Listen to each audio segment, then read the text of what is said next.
Welcome to Keru Food Basket channel. This is KFB. இன்னைக்கு வீடியோல வந்து ஈவினிங் ஸ்டார்டர் ரெசிபி தான் பார்க்க போறோம். Chilli gobi Manchurian recipe.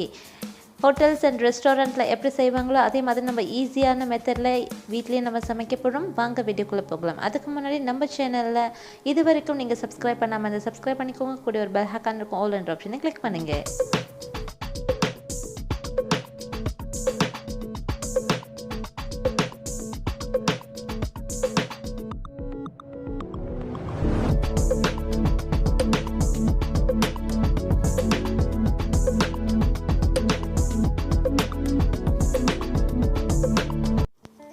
Evening starter recipe chilli gobi manchurian எப்படி செய்யலான்றது பார்க்கலாமா? இது தேவையான பொருட்கள் என்னென்றது பார்க்கலாம்.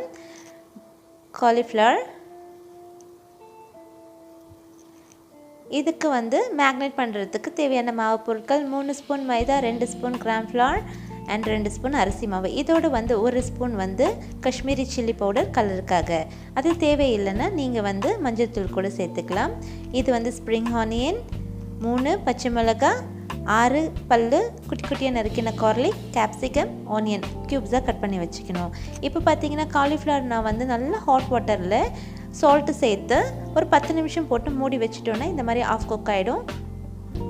இது கூடவே நம்ம எடுத்து வச்சுக்கிற மாவு பொருட்கள் சேர்க்கணும். இது எல்லாத்தையும் சேர்த்து நல்லா மிக்ஸ் பண்ணணும். இது கூடவே ஒரு 1/2 ஸ்பூன் குழம்பு மிளகாய்த்தூள்,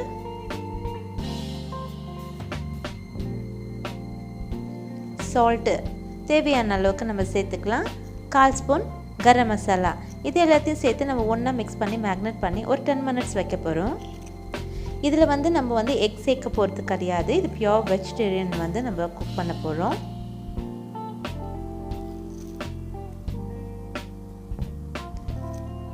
இப்போ எல்லாமே வந்து நம்ம ஆட் பண்ணியாச்சு. இப்போ இதை வந்து ஃபர்ஸ்ட்டு நல்லா நம்ம ஒன்றா வந்து மிக்ஸ் பண்ணிப்போம். அதுக்கப்புறமா வந்து கொஞ்சம் கொஞ்சமாக வாட்டர் சேர்த்துக்கலாம். சோயா சாஸ் உங்கள் வீட்டில் அவைலபிள் இருந்தால் 1 ஸ்பூன் ஆட் பண்ணிக்கலாம். அப்படி இல்லைன்னா வினிகர் இல்லைன்னா லைம் ஜூஸ் 1 ஸ்பூன் நீங்கள் ஆட் பண்ணி நல்லா மிக்ஸ் பண்ணணும். நல்லா மிக்ஸ் பண்ணதுக்கப்புறமா பார்த்தீங்கன்னா கொஞ்சம் கொஞ்சமாக வாட்டர் சேர்த்து நல்லா வந்து மிக்ஸ் பண்ணி ஒரு 10 மினிட்ஸ் வந்து மேக்னேட் பண்ணி வைக்கணும்.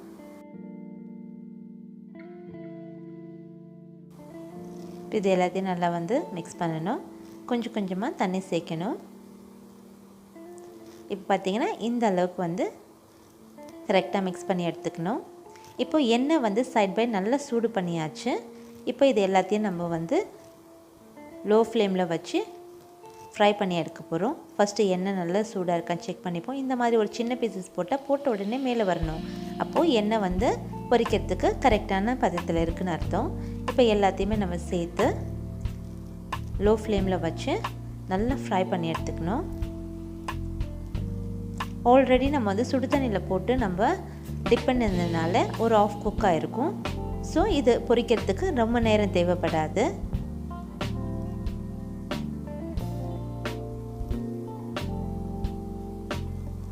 இப்போ இந்த பபுள்ஸ்லாம் அடங்கினதுக்கப்புறமா நம்ம மிக்ஸ் பண்ணி வச்சுட்டு கலர் நல்லா வந்து பார்த்திங்கன்னா சேஞ்ச் ஆகணும். அதுக்கப்புறமா நம்ம வந்து ஆயில் ஃபில்டர் பண்ணி ஒரு பவுலுக்கு மாற்றிக்கலாம்.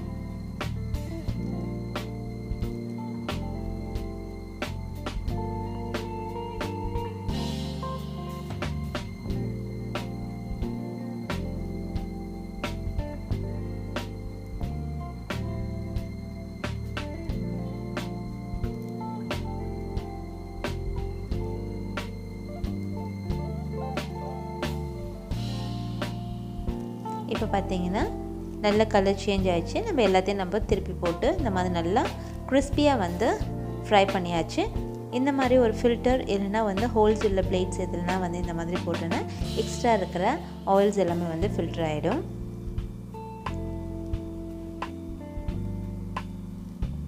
இந்த மாதிரி பேலன்ஸ் இருக்கிற எல்லா காலிஃப்ளவர்ஸும் இந்த மாதிரி நம்ம ஃப்ரை பண்ணி எடுத்துக்கலாம்.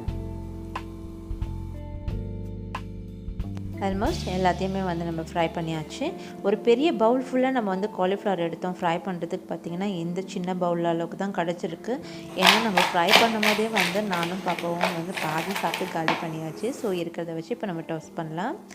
இப்போ வந்து டோஸ்ட் பண்ணுறதுக்கு வந்து பார்த்திங்கன்னா ஒரு ஃப்ரை பேன் எடுத்துப்போம். அதில் வந்து ஃப்ரை பண்ண ஆயிலில் வந்து ஒரு 3 ஸ்பூன் எண்ணெய் வந்து சூடானதும் 6 பல்லு பூண்டு குட்டி குட்டியாக நம்ம சாப் பண்ணி வச்சுருக்கோம், அதையும் அதில் சேர்த்துக்கலாம். பூண்டு வந்து ஃப்ரை ஆகணும்னு இல்லை, ஜஸ்ட் 2 மினிட்ஸ் ஆயிலில் வந்து சாட்டே பண்ணால் போதும்.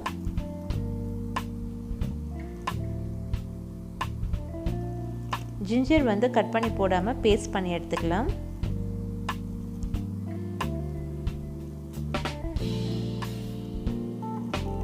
இது கூடவே நம்ம கட் பண்ணி வச்சுருக்கிற க்யூப் ஆனியன்ஸை வந்து இதில் சேர்த்துப்போம். ஆனியன் வந்து குட்டி குட்டியாக சாப் பண்ணக்கூடாது, இந்த மாதிரி டைஸாக கட் பண்ணிக்கணும்.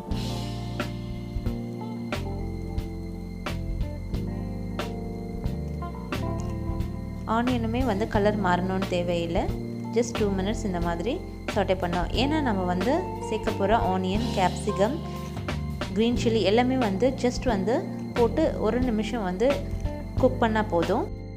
ரெசிபிக்கு வந்து ஜிஞ்சர் வந்து பேஸ்ட்டு சேர்க்கணும். நம்ம ஆல்ரெடி வந்து பார்த்திங்கன்னா பட்டர் நான், அது கூட சைட் டிஷ் பார்த்திங்கன்னா கோபி மஞ்சூரியன் கிரேவி, அதில் வந்து நம்ம நீளமாக வந்து இஞ்சியை வந்து கட் பண்ணி சேர்த்துருப்போம். அந்த ரெசிபிக்கு அப்படி தான் சேர்க்கணும். இப்போது நம்ம டைஸாக கட் பண்ணி வச்சுருக்கிற கேப்சிகம், இதுவுமே வந்து ஒரு 2 நிமிஷம் குக் பண்ணால் போதும்.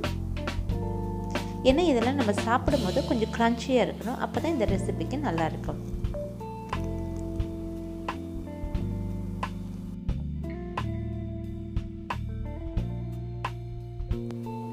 இப்போது 2 நிமிஷம் ஆயிடுச்சு. இப்போ மற்ற இன்க்ரீடியன்ட்ஸ் எல்லாத்தையும் நம்ம ஆட் பண்ணலாம். Tomato sauce 3 spoon,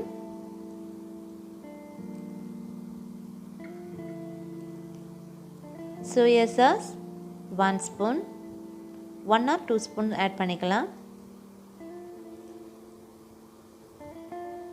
chilli sauce 1 spoon,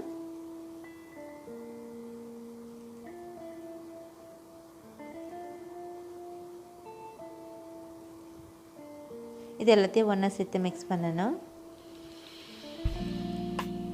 இப்போது உங்கள் வீட்டில் வந்து tomato sauce and soya sauce available இல்லை, சில்லி சாஸ் இல்லை அப்படின்னா நீங்கள் டொமேட்டோ வந்து ஒரு சின்ன சைஸான டொமேட்டோவை வந்து பாயில் பண்ணிவிட்டு ஸ்கின்னை வந்து உள்ள இருக்க சீட்ஸ் பீல் அவுட் பண்ணிவிட்டு அது கூடவே வந்து சில்லி பேஸ்ட் வந்து 2 பச்சை மிளகாவை சேர்த்து நீங்கள் அதை நல்லா பிளெண்ட் பண்ணிவிட்டு அது கூடவே வந்து 1 ஸ்பூன் லைம் ஜூஸை வந்து ஆட் பண்ணிக்கலாம். லைம் ஜூஸ் இல்லைனா வினிகர் சேர்த்துட்டிங்கன்னா இந்த ஃப்ளேவர் அப்படியே உங்களுக்கு கிடைக்கும்.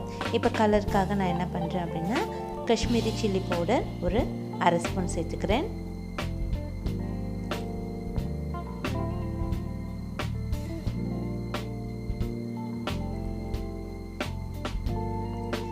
இது வந்து 1 ஸ்பூன் கார்ன்ஃப்ளவர், 1 ஸ்பூன் சுகர் சேர்த்து டைலூட் பண்ணி எடுத்துருக்கேன், அதையும் இதில் ஆட் பண்ணிக்கலாம். இது எல்லாத்தையும் சேர்த்து ஒன்றா மிக்ஸ் பண்ணணும்.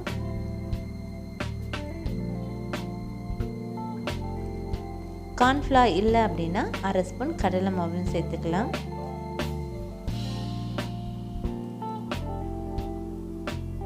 இப்போ நம்ம ஃப்ரை பண்ணி வச்சுருக்கிற கோபி மஞ்சூரியன்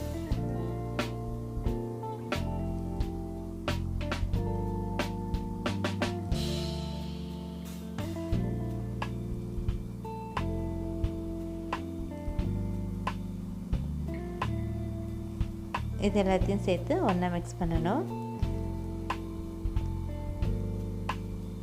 எல்லாம் ஒன்றா மிக்ஸ் பண்ணதுக்கப்புறமா ஸ்டவ் ஆஃப் பண்ணிவிட்டு சர்வ் பண்ணிடலாம். இப்போ இது மேலே ஸ்ப்ரிங் ஆனியன்,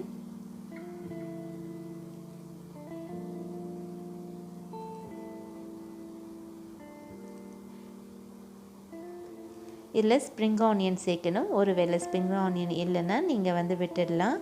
அதுக்கு பதிலாக கொத்தமல்லிலாம் சேர்க்கக்கூடாது, இந்த ரெசிபியோட ஃப்ளேவர் மாறிடும். ஸோ ஒரு பவுலில் வந்து நம்ம சர்வ் பண்ணலாம். இது மேலே கொஞ்சமாக கார்னிஷ்காக ஸ்ப்ரிங் ஆனியன். இப்போ பார்த்திங்கன்னா ரொம்ப yummy gobi Manchurian recipe hotel and ரெஸ்டாரண்ட்லலாம் எப்படி செய்வாங்களோ அதே ஃப்ளேவர், அதே கலர், அதே டேஸ்ட், ரொம்ப யம்மியாக சூப்பராக நம்ம வந்து ரெடி பண்ணிட்டோம். இதே வந்து பிகினிங்லேருந்து எண்டு வரைக்கும் பார்த்திங்கன்னா ஸ்டெப் பை ஸ்டெப் எப்படிலாம் குக் பண்ணுன்ற இந்த வீடியோவில் நான் வந்து கிளியராக உங்களுக்கு அப்டேட் பண்ணியிருக்கேன். இதே மாதிரி நீங்களும் வந்து குக் பண்ணிவிட்டு எப்படி இருக்கின்றது உங்களுடைய கமெண்ட்டை வந்து கமெண்ட் பாக்ஸில் தெரிவிக்க மறந்துடாதீங்க. நம்ம இதில் சேர்த்துருக்கிற எல்லா இன்க்ரீடியன்ஸை பார்த்திங்கன்னா நம்ம வீட்டில் அவைலபிளாக இருக்கக்கூடியது தான். ஆல்மோஸ்ட் நம்ம சேனலில் வரக்கூடிய எல்லா ரெசிபீஸும் பார்த்திங்கன்னா வீட்டில் இருக்கிற இன்க்ரீடியன்ஸ் வச்சு ஈஸி அண்ட் ஹெல்தி குயிக்காக வந்து எப்படி மேக் பண்ணலான்றது தான் நான் வீடியோவில் அப்லோட் பண்ணிகிட்ருக்கேன். ஐ ஹோப் இந்த வீடியோ உங்களுக்கு கண்டிப்பாக பிடிச்சிருக்கும். பிடிச்சிருந்த சின்னதாக ஒரு லைக் கொடுங்க, உங்கள் ஃப்ரெண்ட்ஸ் அண்ட் ஃபேமிலி மெம்பர்ஸ்க்கு ஷேர் பண்ணிங்க. அண்ட் உங்களுக்கு வேறு என்ன ரெசிபி வேணுன்றதை கமெண்ட் பாக்ஸில் தெரிவிக்க மறந்துடாதீங்க. இது வந்து evening starter and side dish recipe தான். இது வந்து சப்பாத்தி அண்ட் நான்க்கு வந்து ரொம்ப ஹாப்டான ரெசிபி. இந்த மாதிரி நல்ல ஒரு வீடியோட உங்களுக்கு நெக்ஸ்ட் வீடியோவில் மீட் பண்ணுறது வரைக்கும் டாடா பாய்.